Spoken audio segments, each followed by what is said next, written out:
안녕하세요. 실시간 검색어 김은별 기자입니다. 실시간 검색어에서는 주요 뉴스를 한눈에 보여주는 뉴스통 검색어 8가지를 짚어드립니다. 오늘의 검색어부터 먼저 확인해 보시겠습니다. 이렇게 8가지 검색어가 올라와 있는데요. 8위에 국민연금 올라와 있습니다. 이 국민연금에 부부 모두가 가입을 했을 때 한 명만 연금을 수령할 수 있다고 알고 계시는 분들이 있으실 텐데요. 이는 잘못된 정보입니다. 이 국민연금은 가족 단위 제도가 아닌 사회보험으로 부부가 모두 가입을 했을 때 각자 생을 마칠 때까지 연금을 수령할 수 있습니다. 7위에는 고속도로 사고 올라와 있는데요. 기사 함께 보시겠습니다. 배우 한지성이 인천공항 고속도로 한가운데서 차에 치여 숨지는 사고가 발생한 가운데 이 사고 경위에 대한 의문이 커지고 있습니다. 앞서 인천공항 고속도로에서 새벽 4시경 사고가 발생을 했는데요.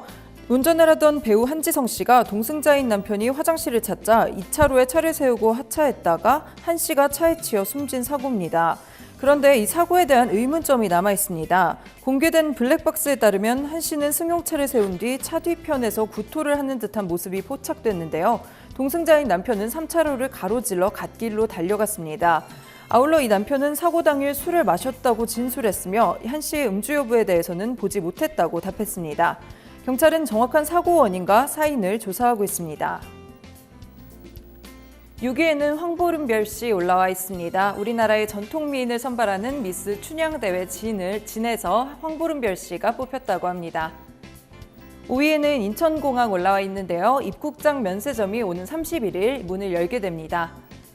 또 4위에는 연평도 등대 올라와 있습니다. 1974년 군의 대간첩작전 목적으로 소등됐던 이 연평도 등대가 45년 만에 재점등됩니다.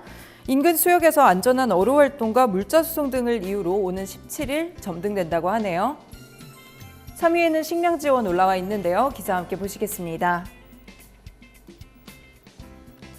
정부가 대북 식량 지원을 공식화했습니다. 하노이 북미 협상 결렬 이후 멈춰선 한반도 비핵화 대화가 인도적 식량 지원을 계기로 다시 움직일 수 있을지 주목됩니다.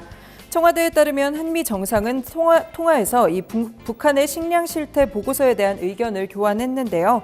지난해 북한의 곡물 총 생산량이 2009년 이후 최저치로 1,000만여 명의 북한 주민이 어려움을 겪고 있어 긴급 지원이 필요하다는 내용이 있었습니다.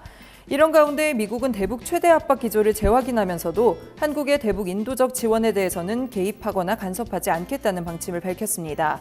한편 방한 중인 스티븐 비건 미 국무부 대북정책 특별대표는 이도훈 한반도 평화교섭본부장과 대북 식량 지원 문제를 포함한 한반도 정세에 대해 의견을 나눈 것으로 전해졌습니다.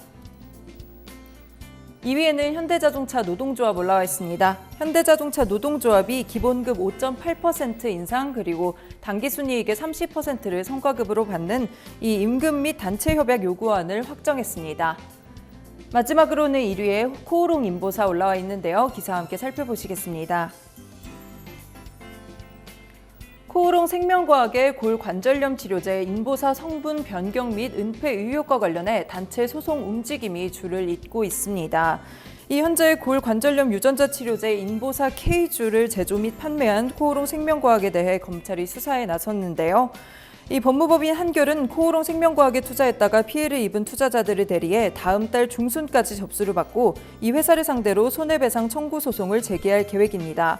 이 법무법인 한누리 역시 코오롱 생명과학의 미국 계열 회사이자 원 개발사죠. 코오롱 티슈진 투자자들을 오는 24일까지 모집해 이달 중으로 소송을 제기하는 것을 목표로 하고 있고요. 법무법인 오킴스는 올해 3월까지 인보사를 처방받아 투약한 환자들을 대상으로 소송인단을 모집 중에 있습니다. 여기까지 뉴스통에 올라온 8가지 검색어 살펴보셨습니다. 다음 시간에는 또 다른 검색어와 함께 돌아오겠습니다.